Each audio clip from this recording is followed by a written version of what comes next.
Hindi ka na kailanman makalalakad muli. Maghanda ka sa isang buhay na nakaupo sa silya de gulong. Ito ang huling pahayag ng 12 dalubhasang doktor mula sa iba't ibang panig ng mundo. Si Prinsesa Aditi, isa sa mga maharlika ng dakilang maharaha ng Udaipur, India, ay nagkaroon ng kumpletong pinsala sa mga nerbiyos mula sa kanyang mga tuhod pababa. Isang kalagayan na itinuturing na imposible para sa modernong medisina. Sa sandaling iyon, isang 21 taong gulang na Pilipinang tagapag-alaga na nakatayo sa isang sulok ng silid ng pasyente ang nagsalita. Maari po bang payagan ninyo akong tingnan ang mahal na prinsesa? Kahit minsan? Anong alam ng isang tagapag-alaga mula sa Pilipinas? Huwag mong subukang hawakan ang prinsesa. Saglit na namutla ang silid. Ngunit nang ilapat ni Sina ang kanyang kamay sa malamig na tuhod ng prinsesa, ang tensyon ay napalitan ng katahimikan. Naramdaman kasi ng mga daliri ni Sina ang isang bagay na hindi nakita ng kahit ang bilyong-bilyong pisong halaga ng kagamitang medikal. At may isa pang tao sa silid na nakatingin sa kanya nang mas malamig pa kaysa kanino man, si Prinsesa Aditi mismo. Huwag mo akong hawakan. Wala kang karapatang hawakan ang katawan ko, isang taong tulad mo. Sa sandaling iyon, walang sinuman sa silid na iyon ang nakaalam kung anong himala ang iniwan ng lolo ng dalagitang ito sa pamilya ng maharaha 50 taon na ang nakalipas. Ngayon, magsisimula ang kuwento ng 21 taong gulang na Pilipinang tagapag-alaga na nagdulot ng himala sa mga binti ng prinsesa ng India na idineklara ng mga pinakamahuhusay na doktor sa mundo na imposible. Nang matanggap ang balita ng aksidente, agad na ipinatawag ng Maharaja, ang ama ng prinsesa, ang pinakabantog na mga doktor mula sa buong mundo.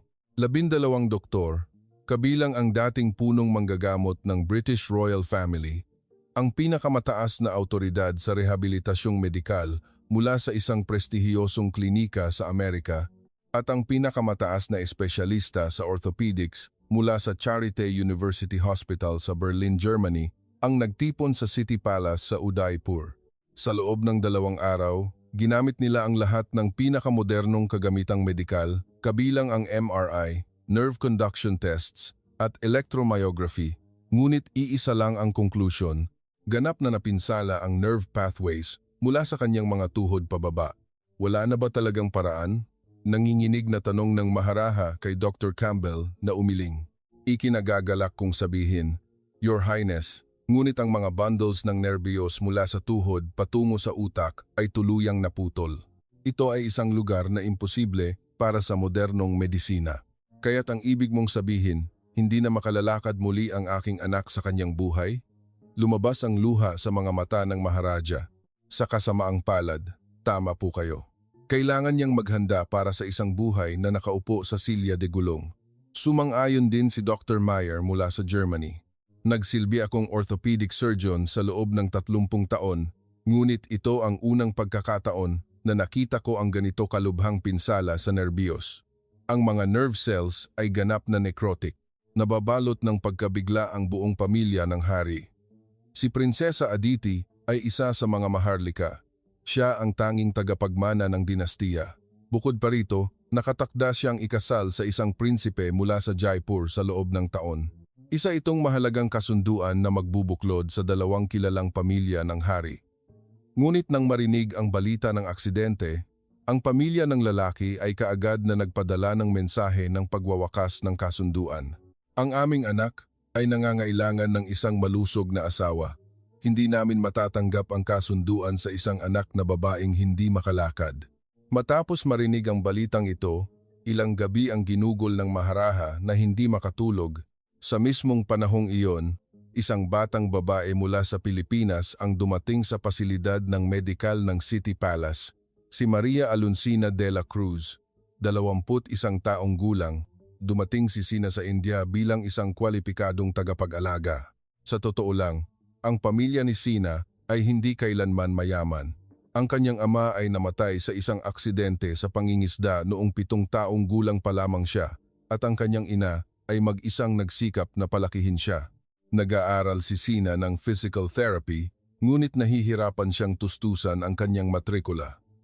Noon niya, nakita ang isang ad para sa mga caregiver sa ibang bansa. 800,000 yen sa isang buwan, 480,000. Kung mayroon akong ganoong pera, mababayaran ko ang matrikula ko at mababayaran ko rin ang utang ni nanay. Kaya't buong tapang siyang nag-apply.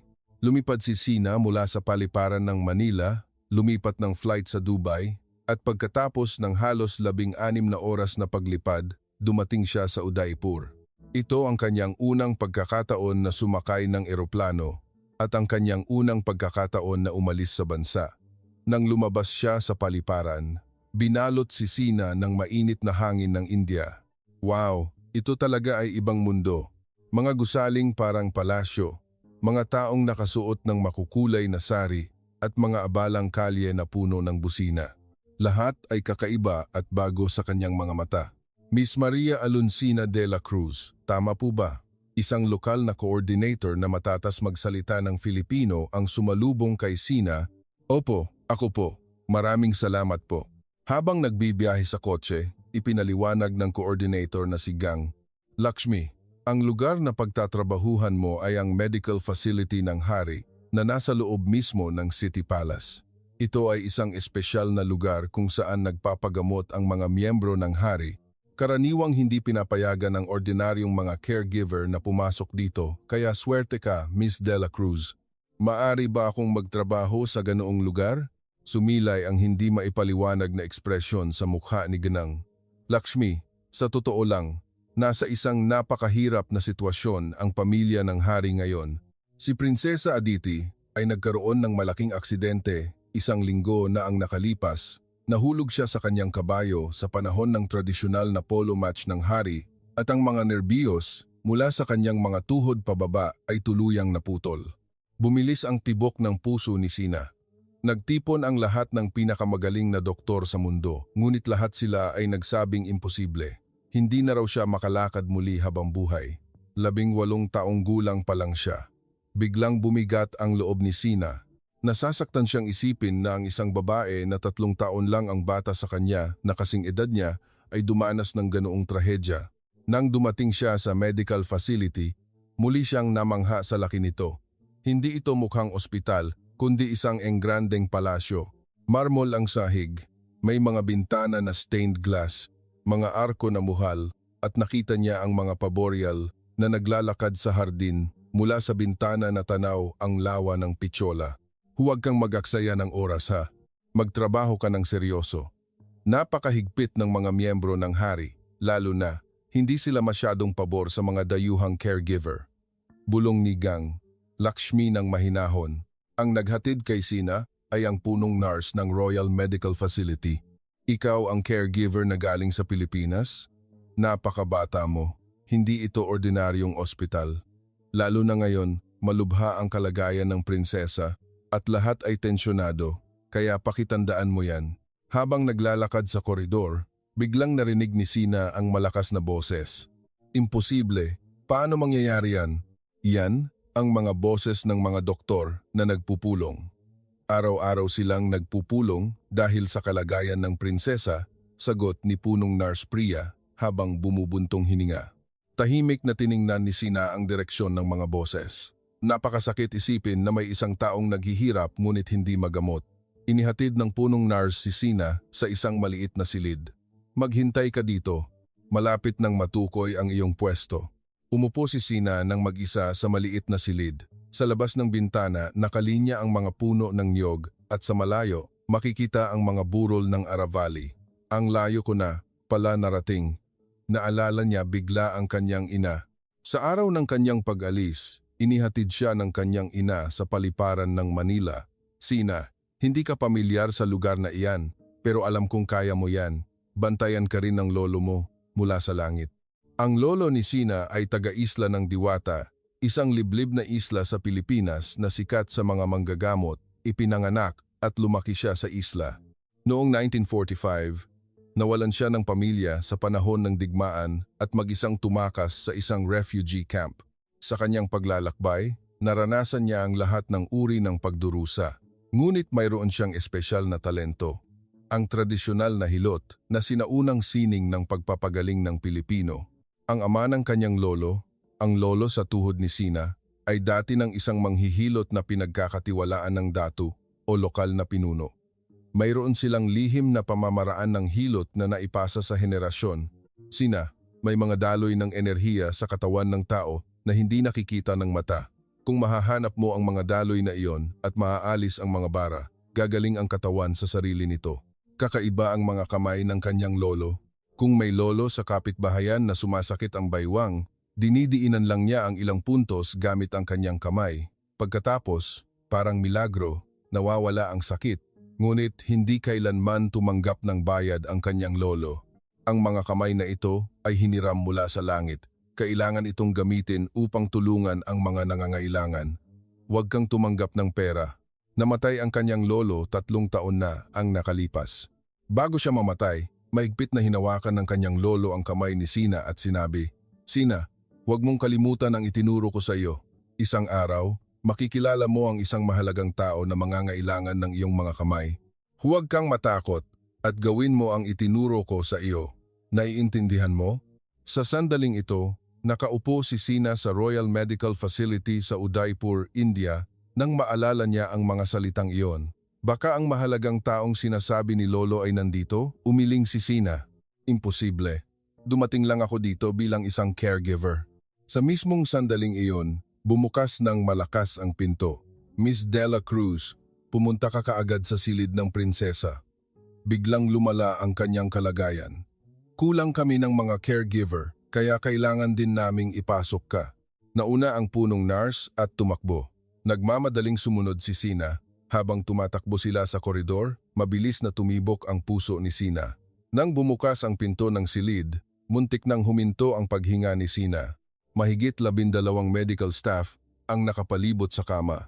Sa ibabaw ng kama, nakahiga ang isang batang babae na namumutla ang mukha. Si Prinsesa Aditi. Walang kulay ang mukha ng prinsesa at iba't ibang kagamitang medikal ang nakakabit sa kanyang katawan. Bumababa muli ang blood pressure. Dagdagan ang pain reliever. Maximum dose na po ito. Delikado kung dodoblehin pa. Sila ang tinatawag na pinakamahusay na doktor sa mundo, ngunit tila wala na silang magawa ngayon. Sa sandaling iyon, muling bumukas ang pinto ng silid at isang marangal na lalaking nasa katanghaliang gulang ang pumasok, ang maharaha. "Anak ko, Aditi. Ama, napakasakit ng mga binti ko. Wala naman dapat akong maramdaman. Pero bakit ganito kasakit?" Tumulo ang luha mula sa mga mata ng prinsesa. Ito ay phantom pain. Sa kabila ng pagkaputol ng nerbiyos, patuloy pa rin ang utak sa pagpapadala ng signal ng sakit. Walang paraan upang pigilan ito, paliwanag ni Dr. Moreau mula sa France. Kaya't patuloy na maghihirap ang prinsesa ng ganito. "Paumanhin po, Your Highness, ngunit ganoon nga po. Mananatili ang sakit na ito maliban kung maghihilom ang mga nerbiyos."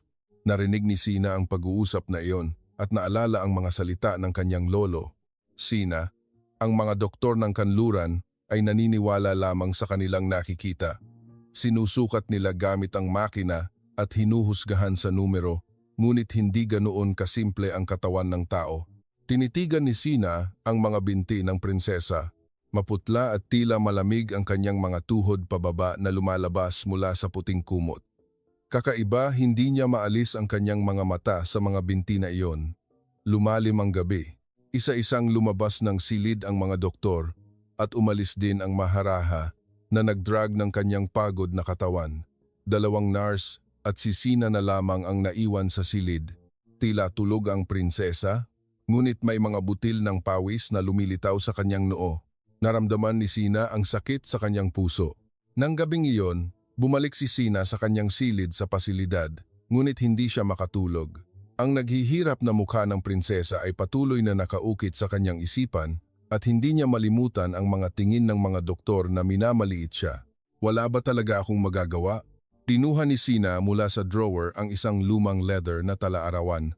Ito ang talaarawan na iniwan ng kanyang lolo. Mga lokasyon ng mga acupoint ng katawan ng tao, kung paano pindutin ang bawat bahagi at kung paano basahin ang daloy ng enerhiya, lahat ng nilalaman na pinag-aralan at isinagawa ng kanyang lolo sa buong buhay niya ay nakasulat doon. Ibalik natin ng kaunti ang kuwento. 2 linggo na ang nakalipas sa isang lumang apartment sa Manila, Pilipinas, naninirahan si Sina at ang kanyang ina. Dumating na ang singil sa matrikula. Kinuha ni Sina ang singil at bumuntong hininga. 65,000. Ang kanyang ina ay nagtatrabaho bilang assistant cook at waitress sa isang karinderya. Araw-araw, umaalis siya ng alas 5 ng umaga at umuuwi ng alas 11 ng gabi. Dahil buong araw siyang nakatayo sa trabaho, laging maga ang kanyang mga paa. Palaging ginagawa ni Sina ang paghilot sa mga paa ng kanyang ina tuwing umuuwi ito sa gabi, sa pamamaraang itinuro ng kanyang lolo. Kapag dinidiinan niya ang ilang partikular na bahagi ng paa, nakakaramdam ng ginhawa ang kanyang ina. Salamat sa iyo, Sina, nawawala ang pagod ko. Si Sina ay nasa 3 taon ng kanyang kurso sa physical therapy. Nag-aaral siya sa universidad habang nagtatrabaho sa night shift sa isang convenience store mula alas 11 ng gabi hanggang alas 5 ng umaga. Ngunit ang kinikita niya sa part-time na trabaho ay hindi sapat. Ang balanse ng kanyang scholarship loan ay lumagpas na sa ₱1.8 million. Isang araw, nakita niya ang isang ad sa bulletin board ng universidad para sa recruitment ng overseas caregiver. Udaipur Royal Medical Facility, India. Libreng pagkain at tirahan, libreng round-trip ticket. Sa orientation na dinaluhan ni Sina, sinabi ng kinatawan, ang kontrata ay para sa 6 na buwan. Kung magsisipag ka, makakatanggap ka ng ₱4.8 million, walang buwis na ipapataw doon. Nang gabing iyon, kinausap ni Sina ang kanyang ina. Nanay, balak ko po sanang magtrabaho sa India ng kaunti. India? Saan yon? Sa isang lugar na tinatawag na Udaipur. Makakakuha raw po ako ng ₱0.8 million sa loob ng 6 na buwan. Tahimik ang kanyang ina sandali. Pagkatapos, mahinahon itong sinabi, Sina, huwag kang mag-alala sa akin. Magpatuloy ka sa pag-aaral mo sa kolehiyo. Nanay, gusto ko po itong gawin. Mayroon din po akong natutunan kay Lolo at gusto ko rin pong magkaroon ng karanasan sa ibang bansa. Hindi siya pinigilan ng kanyang ina. Sige, pero mag-ingat ka. Sa gabi bago siya umalis, binuklat ni Sina ang tala-arawan ng kanyang lolo habang nag-iisip.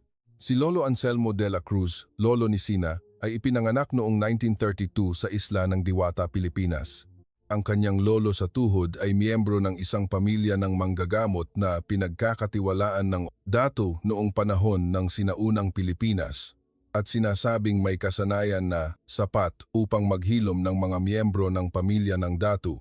Anselmo, ito ang lihim na naipasa sa aming pamilya sa henerasyon. Gamitin mo lang ito kapag talagang tapat ang iyong puso sa pagtulong sa kapwa. Noong 1945, dumanas ng digmaan ang Pilipinas. Mag-isang tumakas ang kanyang lolo sa mga kaguluhan at nakarating sa isang refugee camp. Ang tanging dala niya ay isang scroll na may mga acupoint na natanggap niya mula sa kanyang ama. Ang refugee camp ay puno ng mga sugatang tao. Walang gamot at kulang ang mga doktor. Mula noon, palihim na sinimulan ng kanyang lolo ang paggamot sa mga tao. Isang batang lalaki na hindi makalakad dahil sa shrapnel injury ang nakalakad muli at isang batang babae na nawalan ng boses dahil sa trauma ng pambobomba ang nagsimulang magsalita muli. Lumaki si Sina sa tabi ng kanyang lolo mula pagkabata. Itinuro ng kanyang lolo kay Sina ang mga pangunahing kaalaman sa acupoint. Pindutin mo ito gamit ang iyong daliri. Nararamdaman mo ba? Narito ang daloy ng enerhiya, ang yungas sa talampakan ng paa, ang bayani punto ng lakas sa likod ng kamay, ang lakas daloy sa ilalim ng tuhod. Dahil masaya ang pagpapaliwanag ng kanyang lolo, agad itong natuto ni Sina. Nang nasa high school na siya, sinabi ng kanyang lolo, Sina, ngayon, subukan mo. Ang lolo sa kapitbahayan ay sumasakit ang balikat. Nanginginig na hinawakan ni Sina. Nang ipikit niya ang kanyang mga mata at nag-concentrate, may naramdaman siya.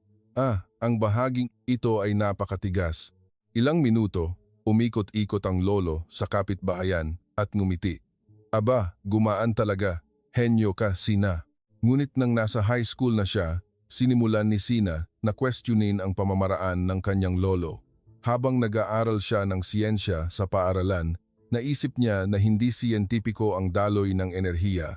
Lolo, totoo po ba talaga ang enerhiya? Napatunayan po ba iyan ng siyensya? Sina, Hindi lahat sa mundong ito ay maaaring ipaliwanag ng siyensya lamang. May lungkot sa mga mata ng kanyang lolo. Nang nasa unang taon ng kolehiyo si Sina, biglang nagkasakit ang kanyang lolo. Nagkaroon siya ng stroke. Makalipas ang isang linggo, sinabi ng doktor, marahil ay magandang magpaalam na sa inyong lolo ang inyong pamilya. Nang gabing iyon, hinawakan ni Sina ang kamay ng kanyang lolo at umiyak. Lolo, patawarin niyo po ako. Hindi ko pinahalagahan ang mga itinuro niyo. Nilibak ko po ito bilang hindi siyentipiko. Sa mismong sandaling iyon, bahagyang gumalaw ang mga daliri ng kanyang lolo. Dahan-dahang binuksan ng kanyang lolo ang kanyang mga mata at sinabi, makinig ka, Sina, huwag na huwag mong kalilimutan ang itinuro ko sa iyo. Iyan ay karunungan na pinag-aralan at isinagawa ng ating mga ninuno sa loob ng libu-libong taon at balang araw, makikilala mo ang isang mahalagang tao na mangangailangan ng iyong mga kamay. Panatilihin mong mabuti ang talaarawang ito. Lahat ay nakasulat dito. Ginamit ng kanyang lolo ang kanyang huling lakas at sinabi, ang hilot ng aming pamilya ay hindi para sa kapangyarihan o pera. Ito ay para sa mga taong naghihirap. Huwag mong kalimutan iyan. Nang gabing iyon, mahinahon na pumanaw ang kanyang lolo. Mula noon, gabi-gabi ay binasa ni Sina ang talaarawan na iniwan ng kanyang lolo. Nakahanap din siya ng mga bahagi na konektado sa anatomy at physiology na natutunan niya sa universidad. Napansin niya na ang mga acupoint ng kanyang lolo ay talagang tumutugma sa mga lugar kung saan dumadaan ang pangunahing mga nerbiyos at daluyan ng dugo. Ang pamamaraan ni lolo ay hindi pala hindi siyentipiko. Iba lang ang paraan ng pagpapaliwanag niya. At ngayon, si Sina ay nasa Royal Medical Facility sa Udaipur, India. Kinabukasan ng umaga, muling pumasok si Sina sa silid ng prinsesa. Abogado pa rin ang mga doktor sa pagpupulong. Wala pa ring pagbabago sa kondisyon ngayon. Walang anumang pagpapabuti. Pumasok ang Maharaja. Mga doktor, wala na ba talagang ibang paraan? Wala na bang lunas para sa aking anak sa mundong ito? Your Highness, ginagawa rin po namin ang aming makakaya. Ngunit may limitasyon po ang modernong medisina. Narinig ni Sina ang pag-uusap na iyon at mahigpit na kinuyom ang kanyang kamao. Limitasyon? Talaga bang limitasyon? O hindi lang nila alam ang ibang paraan? Nagpasya si Sina na maglakas loob. Humihingi po ako ng paumanhin. Maaari po bang payagan ninyo akong tingnan ang mahal na prinsesa kahit minsan? Saglit na nanahimik ang silid. Ano? Titingnan mo ang prinsesa? Anong alam ng isang tagapag-alaga mula sa Pilipinas? Gagamutin mo ang prinsesa? Paalisin siya kaagad. Galit na sigaw ni Dr. Campbell. Namula ang mukha ni Sina, ngunit hindi siya umatras ngayon. Narinig niya ang boses ng kanyang lolo. Sina, huwag kang matakot. Pakiusap po. Bigyan niyo ako ng isang pagkakataon. Hinding-hindi ko po gagawin ang anumang makapipinsala sa prinsesa. May pamamaraan po ang aking lolo na itinuro sa akin. Ang paghawak at pagdama sa daloy ng enerhiya. Nagtawanan ang mga doktor. Daloy ng enerhiya? Hindi ito Middle Ages. Ngunit sa mismong sandaling iyon, itinaas ng Maharaja ang kanyang kamay. Lahat ay tumingin sa Maharaja. Pakinggan natin ang sinasabi ng dalagitang ito. Your Highness, delikado po yan. Ngayon, naghihirap ang aking anak ng ganito. Ano pa ang mas delikado? Wala na rin namang ibang paraan, hindi ba? Sa matatag na boses ng Maharaja, nanahimik ang mga doktor. Sina, ipinapangako mo ba na hindi mo sasaktan ang aking anak? Opo, ipinapangako ko po. Sige, kung gayon, gawin mo. Sa sandaling iyon, umalingaw-ngaw ang malamig na boses ni Prinsesa Aditi mula sa kama. Ama, gaano man po kayo magsabi, hindi ko po paniniwalaan ang taong ito. Tumakbo ang tensyon sa silid. Napakakatuwa ng isang tagapag-alaga na nagkukunwaring doktor. Ang mga mata ng prinsesa ay malamig na parang yelo na nakatitig kay Sina. Ngunit mahinahon, ngunit matatag na sinabi ng Maharaja, Aditi, sinabi ng mga doktor na imposible. Kung gayon, kailangan nating subukan ang isang paraan na hindi imposible, hindi ba? Pakiusap, tanggapin mo ito kahit minsan lang. Pagkatapos ng mahabang katahimikan, tinalikuran ng prinsesa ang kanyang mukha at sinabi, gawin niyo ang gusto niyo, wala namang magbabago. Dahan-dahang lumapit si Sina sa kama ng prinsesa. "Lolo, tulungan niyo po ako." Maingat niyang inilagay ang kanyang kamay sa tuhod ng prinsesa. Sa mismong sandaling iyon, nang dumikit ang kamay ni Sina sa malamig na tuhod ng prinsesa, isang kakaibang pakiramdam ang dumaloy sa kanya. Napakaliit, ngunit mayroong tiyak na daloy ng enerhiya. Ginalaw ni Sina ang kanyang kamay upang mas tiyak na makumpirma. Sinundan niya ang lokasyon ng mga acupoint na itinuro ng kanyang lolo. Ang ugat buhay sa loob ng bukong-bukong, sa ibaba ng panloob na bukong-bukong. Naramdaman niya ito. Ang balat-balani sa labas ng bukong-bukong ay ganoon din. Lakas daloy. Isa-isang kinumpirma ni Sina ang mga ito. Ano ang ginagawa ng taong ito? Kinukumpirma niya ang mga acupoint. Ito ang mga puntos kung saan nagtitipon ang enerhiya sa Eastern medicine, maingat na ipinaliwanag ni Dr. Moreau. At si Dr. Sharma, na mula sa India, ay bumulong, tunay ngang may mga bahagi ang Eastern medicine na hindi maipaliwanag ng Western medicine. Sa wakas, nakumbinsi si Sina. Hindi patay. Hindi pa ganap na patay ang mga nerbiyos. Katuwaan, gaano ba kainam ang aming pagsusuri? May mga bagay na hindi nakikita ng makina. Naramdaman ko ito mismo sa aking kamay. Mayroon ngang mahinang daloy ng enerhiya. Hinawakan ni Dr. Williams ang kanyang baba at nag-isip. Parang nerve shock theory iyan. Isang phenomenon kung saan pansamantalang humihinto sa paggana ang nerbiyos dahil sa trauma. Hindi ito ganap na naputol, ngunit hindi dumadaloy ang electrical signal. Sa sandaling iyon, umiwas ng tingin ang prinsesa at mahinang sinabi, "May naramdaman ako." Lahat ay tumingin sa prinsesa. Hindi ko masyadong maintindihan. Pero habang hinahawakan ng taong ito ang aking paa, may naramdaman akong mainit, kahit napakaliit lang. Matapos sabihin iyon, nagmamadaling idinagdag ng prinsesa at hindi iyon dahil sa iyo. Nagkataon lang. Baka placebo effect lang iyan, giit ni Dr. Campbell, ngunit sigurado si Sina, hindi patay ang mga nerbiyos ng prinsesa. Ipakikita ko na muli silang magising. Gaano katagal yan? Tanong ng maharaha. Hindi ko po alam, ngunit gagawin ko po ang aking buong makakaya.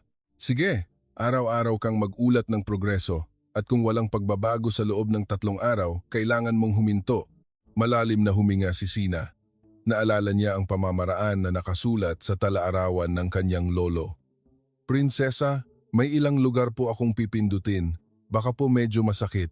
Tinalikuran ng prinsesa ang kanyang mukha at sinabi, parang nagbubulong, dahil nandito ang aking ama at ina. Wala akong magagawa kundi tanggapin ito. Wala akong inaasahan. Sinimulan niya sa ugat buhay, pagkatapos ay balat-balani, at pagkatapos ay lakas daloy.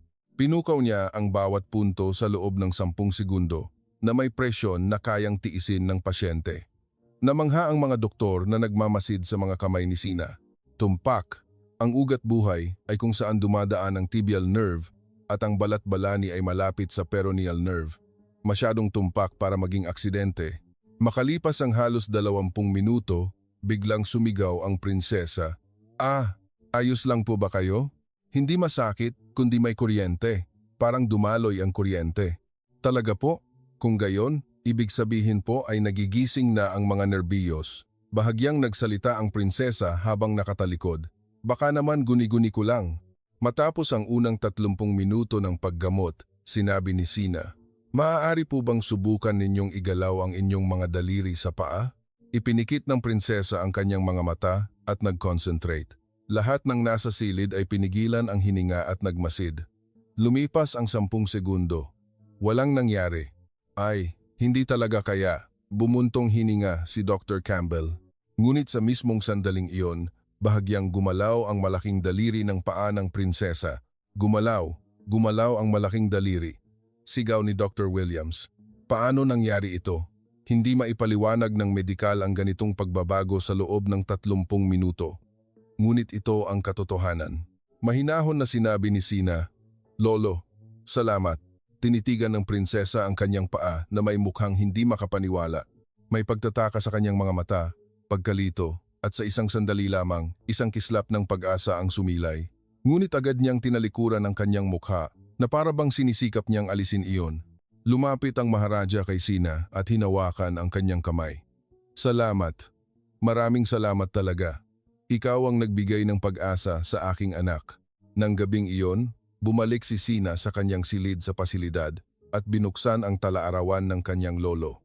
Maingat niyang isinulat ang lahat ng kanyang naranasan ngayong araw. Lolo, ginagawa ko po ba ng tama?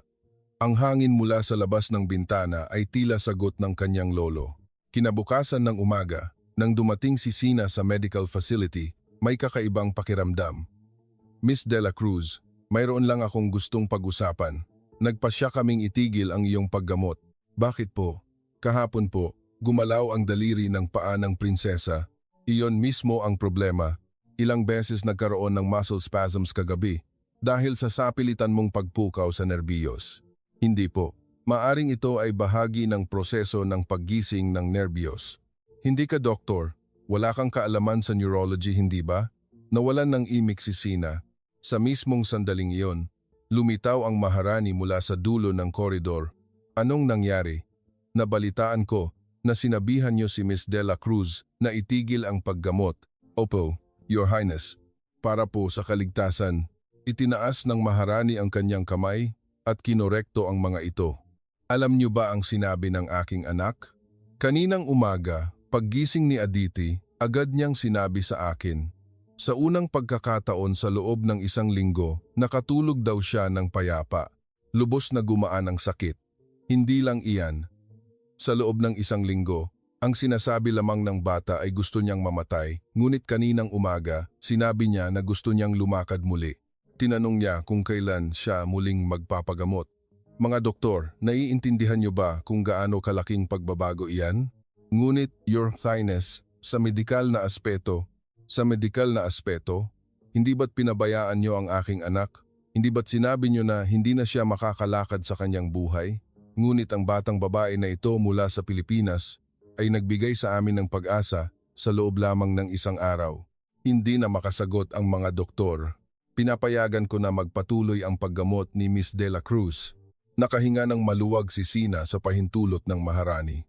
Nang hapon na iyon, pumasok si Sina sa silid ng prinsesa. Gising ang prinsesa at muling tinalikuran ang mukha nang makita si Sina. Ngunit ngayon, may kaunting pagkakaiba. Ang mapanukso niyang tingin ay tila bahagyang humupa. Miss De La Cruz, gagawin mo ba ulit ngayon? Ito ang boses ng Maharani. Nagtanong siya para sa prinsesa. Tahimik na bumulong ang prinsesa habang nakatingin sa labas ng bintana. Gawin niyo ang gusto niyo. Ngayon, mas malakas ang ginawa ni Sina kaysa kahapon. Nang pindutin niya ang ugat buhay, umimik ang prinsesa. Hindi masakit, kundi may kuryente. Parang may dumadaloy na kuryente. Talaga po? Kung gayon, iyan ang patunay na naghihilom na ang mga nerbiyos. Saglit na tumingin ang prinsesa kay Sina, ngunit agad na umiwas ng tingin muli. Nagkataon lang iyan. Matapos ang halos 40 minuto ng paggamot, nagmungkahi si Sina, gusto niyo po bang subukang igalaw ang inyong mga daliri sa paa? Bahagyang tumango ang prinsesa. Nag-concentrate siya. Ilang sandali, hindi lang ang malaking daliri, kundi ang pangalawang daliri rin ay bahagyang gumalaw. Muling sinubukan niya, at 3 daliri ang gumalaw. Lumaki ang mga mata ng prinsesa, ngunit wala siyang sinabi kay Sina, at tahimik lamang siyang nakatitig sa kanyang mga paa. Nang gabing iyon, isinagawa ang nerve conduction test. Si Dr. Campbell mismo ang nagsagawa ng pagsusuri. Kakaiba. Ano po iyon? May mga signal na nakita. Napakahina, ngunit tiyak na may dumadaloy na electrical signal. Sa pagsusuri kahapon, wala talagang nakita. Ipinapakita ng tibial nerve ang humigit kumulang 15% conduction at ang peroneal nerve ang humigit kumulang 10%. 2 araw na ang nakalipas, ito ay 0%. Nagkatinginan ang mga doktor. Ito ay sa antas na kailangan ng baguhin ang mga aklat ng medisina. Tinitigan ni Dr. Campbell si Sina. Ang kanyang ekspresyon ay komplikado. Miss De La Cruz, ayaw kong aminin, ngunit tila may epekto ang iyong pamamaraan ng paggamot. Maraming salamat po. Ngunit hindi po ito ang aking kapangyarihan. Ito po ay itinuro ng aking lolo. Lumapit si Dr. Williams. Miss De La Cruz, maaari po ba ninyong ituro sa amin ang pamamaraan ng paggamot ng inyong lolo? Maibabahagi ko po ang lahat ng nalalaman ko. Ngunit, mayroon po akong isang kondisyon. Huwag niyo po sanang gamitin ang pamamaraang ito para kumita ng pera.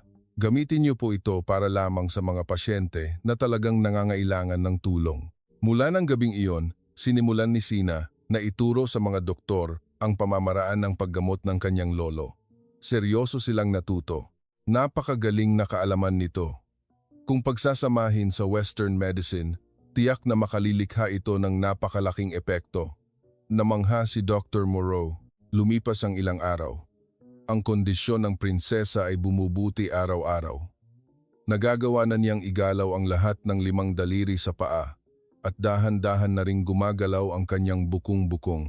Unti-unti na ring bumalik ang kanyang pakiramdam at nagkaroon din ng pagbabago sa pag-uugali ng prinsesa. Hindi na siya nagtatapon ng mga mapanukso na salita. Sa panahon ng paggamot, dati ay laging nakatalikod siya. Ngunit ngayon, paminsan-minsan ay nakatitig siya sa mga kamay ni Sina. Hindi pa rin siya nagsasalita, ngunit kapag pumapasok si Sina sa silid, alam ni Sina na bahagyang lumuluwag ang katawan ng prinsesa. Sa ika-5 araw, sa unang pagkakataon, nagsalita ang prinsesa mismo. Ngayon, susubukan kong maglagay ng lakas sa aking mga paa. Inilagay niya ang kanyang mga paa sa gilid ng kama at naglagay ng lakas sa talampakan. Sa una, nanginginig ito, ngunit pagkaraan ng halos 20 segundo, dumikit ang talampakan sa sahig. Nagawa ko, bulong ng prinsesa. Napakaliit ng boses, ngunit wala ng kalamigan doon. Nang gabing iyon, nang si Sina at ang prinsesa na lamang ang magkasama sa silid, mahinang sinabi ng prinsesa, "Sina? Opo, mahal na prinsesa? Napakasama ng mga sinabi ko sa iyo, hindi ba? Tinawag kitang isang ordinaryong caregiver, katawa-tawa, na hindi ako maniniwala sa iyo." Tahimik na hinintay ni Sina ang mga salita ng prinsesa. Ngunit ni minsan ay hindi ka nagalit. Bakit? Nag-isip si Sina sandali bago sumagot. Hindi naman po sa hindi ako nagalit. Sa totoo lang po, nasaktan po ako. Ngunit naisip ko po na hindi po ako ang totoong kinagagalitan ng prinsesa. Ang totoong kinagagalitan po ng prinsesa ay ang hindi paggalaw ng kanyang mga paa. At dahil wala po kayong mapaglabasan ng galit, nagkataon lang po na sa akin ito napunta. Kaya po hindi ko na po masyadong pinansin. Hindi nakasagot ang prinsesa sandali. Kalaunan, itinulak niya ang kanyang mukha sa unan at mahinang sinabi, "Patawarin mo ako." Iyon ang unang pagkakataon na nagsabi ng paumanhin si Prinsesa Aditi sa buong buhay niya. Dahan-dahang lumapit si Dr. Campbell kay Sina. "Miss Dela Cruz, taos-puso akong humihingi ng paumanhin sa pag-insulto sa iyo sa simula. Nahusgahan ko kayo sa panlabas lamang. Tunay ngang isang dakilang tao ang inyong lolo. Sa ika-15 araw. Miss Dela Cruz, ngayon, gusto ko talagang tumayo." Ito ang sinabi ng prinsesa mismo. Wala nang gawin niyo ang gusto niyo o wala namang magbabago. Nais niyang tumayo sa kanyang sariling kagustuhan. Nagtipon ang lahat ng miyembro ng hari at mga doktor.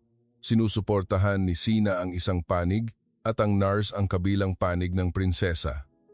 1, 2, 3. Dahan-dahang tumayo ang prinsesa. Nanginginig ang kanyang mga paa, ngunit nagawa niyang magtiis. Hindi bumaluktot ang kanyang mga tuhod. Nakatayo ang prinsesa sa kanyang sariling mga paa. Puno ng sigawan ang silid. Sumigaw ang maharani at umagos ang luha mula sa mga mata ng maharaja. "Nagawa ko! Nakatayo na talaga ako." Tumingin ang prinsesa kay Sina. Wala nang kalamigan na parang yelo sa kanyang mga mata.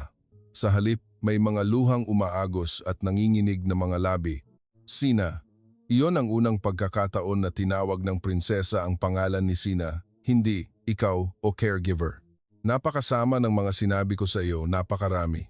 Ako ay mayabang, hindi maganda ang ugali at alam ko lang ang mangmaliit ng tao. Ikaw ang nagturo sa akin. Ang tunay na lakas ay nasa kabaitan." Nanginginig ang boses ng prinsesa. "Salamat sa pagligtas ng aking buhay ng 2 beses. Sa paghilom ng aking mga binti at sa pagpapanganak sa akin muli bilang isang tao." Hinawakan ni Sina ang kamay ng prinsesa at tinulungan siyang tumayo. "Wala po akong ginawang espesyal. Prinsesa Aditi, nagbago po kayo dahil gusto niyo pong magbago. Nagyakapan ang dalawang batang babae ng matagal at umiyak. Isang 18 taong gulang na prinsesa at isang 21 taong gulang na caregiver. Magkaiba ang katayuan at magkaiba ang bansa. Ngunit sa sandaling ito, magkasama silang nagbahagi ng kagalakan bilang magkaibigan. Sa ika-20 araw, sa wakas ay nagawa ng prinsesa ang kanyang unang hakbang. Isang hakbang, 2 hakbang, 3 hakbang, hanggang 10 hakbang. Mula sa isang dulo ng silid patungo sa kabilang dulo. Sa sandaling iyon, lahat ng naroroon ay lumuha sa kagalakan. Salamat, Sina. Binigyan mo ako ng dahilan upang mabuhay muli. Nagawa niyo po iyan dahil hindi po kayo sumuko. Umiling ang prinsesa. Hindi, sumuko na ako. Gusto ko nang mamatay. Kung hindi ka dumating, marahil ay nasa kama pa rin ako ngayon, nawawalan ng pag-asa. Sa ika-40 araw, nagmungkahi ang prinsesa kay Sina. Sina, gusto mo bang maglakad-lakad tayo ngayon? Lumabas tayo sa pasilidad. Lumabas sila sa gate ng pasilidad.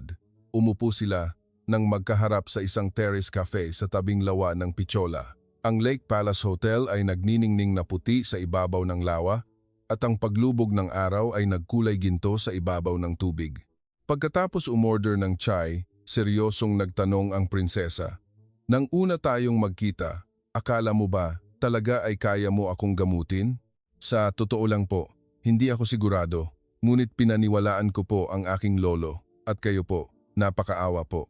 Kapag nakita ko po ang isang taong kasing edad ko na ganoon na lang ang kawalan ng pag-asa, hindi ko po maiwasang gustong gumawa ng isang bagay. Mas malaki po ang pakiramdam na iyon kaysa sa takot. Hinawakan ni Aditi ang tasa ng chai gamit ang 2 kamay at mahinang sinabi, "Sa simula, hinamak kita. Sa totoo lang, ano ang magagawa ng batang babae na ito? Isang simpleng caregiver? Alam ko na seryoso ang mga salitang iyon, ngunit hindi ka nagalit. Ni hindi mo ako iniwan.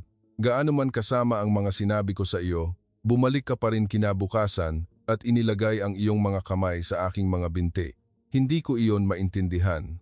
Direktang tiningnan ng prinsesa ang mga mata ni Sina. "Kung wala ka, marahil ay nasa kama pa rin ako ngayon, gusto nang mamatay." Prinsesa Aditi, Aditi na lang, magkaibigan na tayo, hindi ba? Sa ika-50 araw, ganap na, gumaling ang prinsesa. Nagagawa na niyang maglakad ng malaya, tumakbo, at umakyat ng hagdan. Ang nerve conduction rate ay bumalik na sa 95% ng normal na halaga. Ito ay isang himala. Idineklara ni Dr. Campbell. Sa sandaling iyon, lumuhod si Prinsesa Aditi sa harap ni Sina. Sa harap ng lahat, ang isang miyembro ng hari ay lumuhod sa harap ng sinuman ay walang katulad na pangyayari. Lahat ng nasa paligid ay nagulat. "Sina, makinig ka. Mula nang ipanganak ako, ni minsan ay hindi ako nagpakumbaba kaninuman. Dahil ako ay isang miyembro ng hari. Ngunit ngayon, taos-puso akong gustong gawin iyan. Huwag mong pigilan. Pakiusap po, huwag po kayo. Hindi lang ang aking mga binti ang pinagaling mo, kundi pati na rin ang aking puso. Ako ay mayabang, hindi maganda ang ugali, at alam ko lang ang maliit ng tao. Ikaw ang nagturo sa akin. Ang tunay na lakas ay nasa kabaitan." Nanginginig ang boses ng prinsesa. "Salamat sa pagligtas ng aking buhay ng 2 beses, sa paghilom ng aking mga binti, at sa pagpapanganak sa akin muli bilang isang tao." Hinawakan ni Sina ang kamay ng prinsesa at tinulungan siyang tumayo. "Wala po akong ginawang espesyal. Aditi, nagbago po kayo dahil gusto niyo pong magbago." Nagyakapan silang dalawa muli habang umiiyak. Nang gabing iyon, isang engrandeng salo-salo ang idinaos sa palasyo. "Miss De La Cruz, sabihin mo ang anumang nais mo. Gusto kong magpasalamat. Gusto ko pong ibahagi ang pamamaraang ito ng paggamot sa mas maraming tao upang ang mga pasyente na nawalan ng pag-asa tulad ni Prinsesa Aditi ay muling makatayo. Sige, gumawa tayo ng East-West Integrated Medical Center sa ating Royal Medical Facility, ngunit may isang kondisyon. Kailangan mo ring magtrabaho sa sentrong iyon, kahit isang taon man lang." Kinausap ni Sina ang kanyang ina ng gabing iyon. "Sina, masaya ang lolo mo. Gawin mo yan, syempre. Maaari akong maghintay ng 1 taon." Tinanggap ni Sina ang alok ng hari. Hindi lamang siya isang caregiver, kundi isang espesyal na consultant sa Royal Medical Facility. Kinabukasan matapos ang salu-salo, ipinatawag ng Maharaja si Sina sa kanyang opisina. Sina, matagal nang gumagambala sa akin ang iyong kakaibang pamamaraan.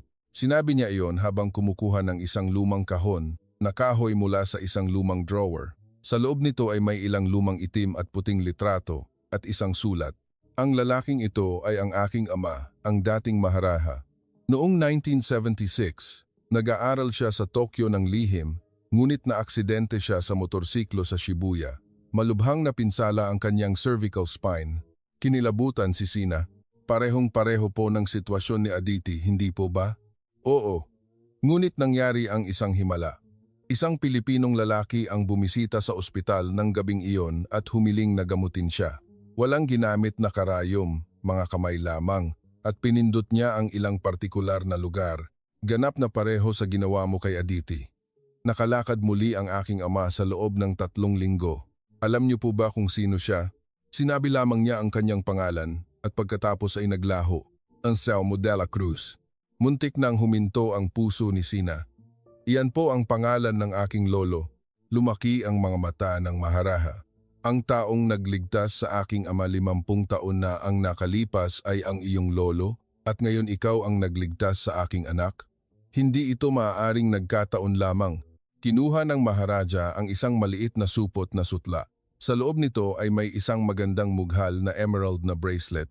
Ito ay bagay na balak ibigay ng aking ama sa kanya at itinago ng mahigit 50 taon. Sa wakas ay nakarating na ito sa kanyang tunay na may-ari. Ngunit wala na po ang aking lolo. Ikaw, ang kanyang apong babae, ang karapat-dapat na tumanggap nito. Ilagay mo ito sa kanyang libingan. Kinuha ng Maharaja ang isang sulat. Nakasulat ito sa pahirap na Filipino, Mahal na Ginoong Anselmo de la Cruz. Dahil sa inyo, nakalakad muli ako. Hinding-hindi ko malilimutan ang inyong kabutihan. Nais ko pong makita kayo muli upang ipahayag ang aking pasasalamat. Umagos ang luha mula sa mga mata ni Sina. Lolo, hinahanap po kayo ng Your Highness sa buong buhay niya. Ang itinanim ng iyong lolo 50 taon na, ang nakalipas ay namulaklak ngayon sa pamamagitan mo. Naintindihan na ngayon ni Sina ang ibig sabihin ng huling mga salita ng kanyang lolo. Alam kaya ng kanyang lolo na ang apong babae ng maharlikang binata na tinulungan niya ay tutulungan ng kanyang sariling apong babae. Ilang araw ang lumipas, isang espesyal na seremonya ng paggunita ang idinaos sa palasyo. Ngayon, mayroon kaming isang espesyal na anunsyo. Sa wakas ay natagpuan na namin ang taong hinanap ng dating Maharaja sa buong buhay niya. Si Anselmo de la Cruz mula sa Pilipinas na nagligtas sa buhay ng dating Maharaja 50 taon na ang nakalipas. Posthumous naming iginagawad kay Anselmo de la Cruz ang pinakamataas na Order of Merit sa pangalan ng dating Maharaja. At sa kanyang apo, si Maria Aluncina de la Cruz, iginagawad namin ang titulong Royal Goodwill Ambassador. Ibinigay kay Sina ang mikropono. Mga kaibigan, hindi po ako espesyal na tao. Isinagawa ko lang po ang itinuro ng aking lolo. Ang pinakamahalagang bagay na itinuro sa akin ng aking lolo ay huwag humusga ng tao sa panlabas na anyo. Ang mahalaga po ay hindi ang pinag-aralan o kwalipikasyon, kundi ang taos-pusong hangarin na tulungan ang kapwa. Ako rin po, sa simula ay minamaliit. Sinabihan po akong ano ang alam ng isang caregiver mula sa Pilipinas, ngunit binigyan po ako ng pagkakataon ng Maharaja at Maharani. Kaya po naging posible ito. Tumingin si Sina kay Aditi. At si Prinsesa Aditi, sa simula ay hindi po siya naniwala sa akin, ngunit tapat po niyang hinarap ang kanyang pagbabago at binuksan ang kanyang puso. Kung hindi po nagpasya ang prinsesa na magbago, hindi po mangyayari ang himalang ito. Kumislap ang luha sa mga mata ni Aditi. Nagkaroon ng standing ovation mula sa mga naroroon. Nang gabing iyon, lumabas si Sina mag-isa sa balkonahe at tumingala sa langit. Lolo, nakikita niyo po ba? Lumabas na sa mundo ang kayamanan na matagal ninyong itinago. Isang mainit at malambot na hangin ang umihip. Parang pagpapala mula sa kanyang lolo. Lumipas ang 6 na buwan. Nagtrabaho si Sina sa Royal Medical Facility, ang East-West Integrated Medical Center ay naging isang malaking tagumpay. Maraming pasyente ang bumisita at marami ang gumaling. Bago ang araw ng kanyang pag-uwi, isang farewell party ang idinaos sa palasyo. Miss De La Cruz, maraming salamat talaga. Ikaw ang tagapagligtas at kaibigan ng aming pamilya. Ituring mo ang lugar na ito bilang iyong pangalawang tahanan anumang oras. Sa huli, niyakap ni Aditi si Sina ng mahigpit. Bumalik ka ulit ha, pangako. Ibinigay ni Dr. Campbell kay Sina ang isang libro. Ito ang treatment manual na pinagsama-sama namin. Pinagsama nito ang karunungan ng iyong lolo at ang Western medicine. Inilagay namin ang iyong pangalan bilang pangunahing may akda. Sa pabalat, nakasulat ang East-West Integrated Neuro-Rehabilitation Therapy ni Maria Alonsina de la Cruz et al. Sa paliparan ng Manila, naghihintay ang kanyang ina. Ito ang kanilang muling pagkikita pagkatapos ng 6 na buwan. Sina, nanay. Matagal na nagyakapan ang ina at anak habang umiiyak. Ang anak ko ay nakagawa ng isang kamangha-manghang bagay. Hindi naman po, ginawa ko lang po ang ayon sa turo ni Lolo. Kinabukasan, binisita ni Sina at ng kanyang ina ang libingan ng kanyang lolo sa Isla ng Diwata. Inilagay niya ang emerald na bracelet sa harap ng puntod ng kanyang lolo. Lolo, nandito na po ako. Ginagamot ko po ang apo ng taong tinulungan nyo, 50 taon na ang nakalipas. Kakaiba po, parang kayo po ang nagkonekta ng lahat. Umihip ang hangin. Parang sagot ng kanyang lolo. Lumipas pa ang 5 taon. Nagtrabaho si Sina sa rehabilitasyon ng Philippine General Hospital at sa loob ng 4 na buwan sa 1 taon, nagtungo siya sa India upang tulungan ang mas maraming pasyente. Si Aditi at Sina ay naging parang magkapatid. Itinatag ni Aditi ang isang foundation sa India upang suportahan ang rehabilitasyon ng mga may kapansanan at nagbibigay siya ng tulong sa mga taong nawalan ng pag-asa tulad ni Sina na nagbigay ng tulong sa kanya nang siya ay nasa sukdulan ng kawalan ng pag-asa. Isang araw, nagbigay si Sina ng isang espesyal na panayam sa kanyang alma mater. Mga kaibigan, hindi po ako espesyal na tao. Katulad po ninyo, ako rin po ay isang estudyante ng physical therapy. Ngunit mayroon po akong isang natutunan mula sa aking lolo. Ang taos-pusong hangarin na tulungan ang kapwa. Mayroon po ba kayong pinagsisisihan, ma'am? Tanong ng isang estudyante. Kung ang layunin ko po ay maging sikat, marahil ay pinagsisihan ko po. Ngunit ang layunin ko po ay tulungan ang mga pasyente.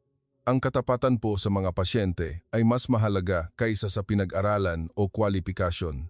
Kung mayroon po kayong katapatan na iyan, makakagawa rin po kayo ng mga himala. Nang gabing iyon, binisita ni Sina ang libingan ng kanyang lolo sa Isla ng Diwata.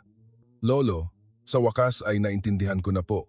Ang gusto niyo pong ituro sa akin ay hindi lang isang teknik ng paggamot, kundi ang puso na humaharap sa tao, ang pagpapakumbaba, ang pagtitiyaga, at ang purong hangarin na walang hinihinging kapalit. Yan po pala ang tunay na simula ng paggamot. Ngayon ko lang po ito napagtanto. Umihip ang hangin, parang mainit na kamay ng kanyang lolo. Sa mundong ito, marami pa rin ang humusga ng tao sa panlabas na anyo. Hinahamak nila ang mga tao dahil sa pagiging bata, walang pinag-aralan o hindi sikat. Ngunit ang tunay na halaga ng isang tao ay hindi natutukoy sa mga bagay na iyon. Ang tunay na mahalaga ay ang purong puso na nagnanais tumulong sa kapwa. Ang maliliit na kamay ng isang ordinaryong 21 taong gulang na estudyante ay nagpagaling ng isang pasyente na isinuko na ng mga dalubhasang doktor sa buong mundo. Ngayon, marahil ay may mga taong may kakaibang kapangyarihan na naiiba sa kanilang panlabas na anyo na nasa tabi natin. Ang mapansin sila, igalang sila, at bigyan sila ng pagkakataon. Hindi ba't iyan ang pinakamahalagang aral na dapat nating matutunan? Sa ilalim ng kalangitan na puno ng bituin, tahimik na nangako si Sina sa kanyang puso. Lolo, ipagpapatuloy ko po ang inyong mithiin.